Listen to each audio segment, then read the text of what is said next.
house. I'm an older guy. I'm 46 years old. My father came to Chicago in 1955 at the age of 19, and he had me when he was 40 years old. 42. My mom was 40. So he was down there sharecropping as a youth. But unlike his brothers, he was able to somehow stay in school. But he had it was 11 of them, 11 siblings. So it was 10 siblings along with my father.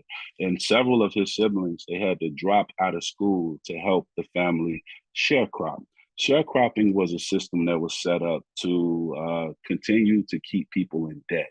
They made you feel as if, hey, this is the land that we were enslaved on. I like to call the people that America refers to as slaves as prisoners of war, because even at that time, there was a war on the progression of African American people in America.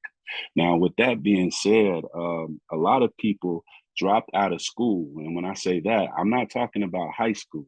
I'm talking about like my uncle Floyd, who had to drop out in second grade. He dropped out so that he could help his family pick enough crop. They were doing cotton, tobacco, watermelons, and other crops down there in Mississippi. This was Columbus, Mississippi at the time.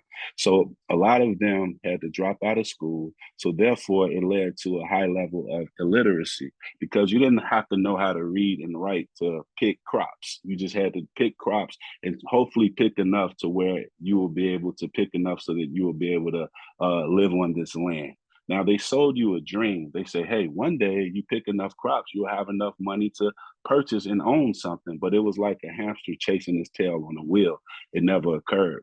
It led to America's prison population being 38% African American, while we only make up between 12 and 14% of America's whole population. So as you can see, redlining, it led to like disproportionate arrests, disproportionate ills in society. In Chicago, man, it was so ill because when they created the highway, they also created a subway and train, an elevated train system that they call the L.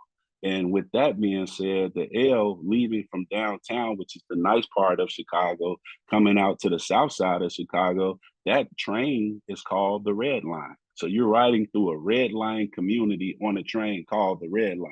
I don't think that it can get more blatant than that. It kind of left us out of the American dream because right now the wealth gap between Black and white families in America on average is like 8 times the amount.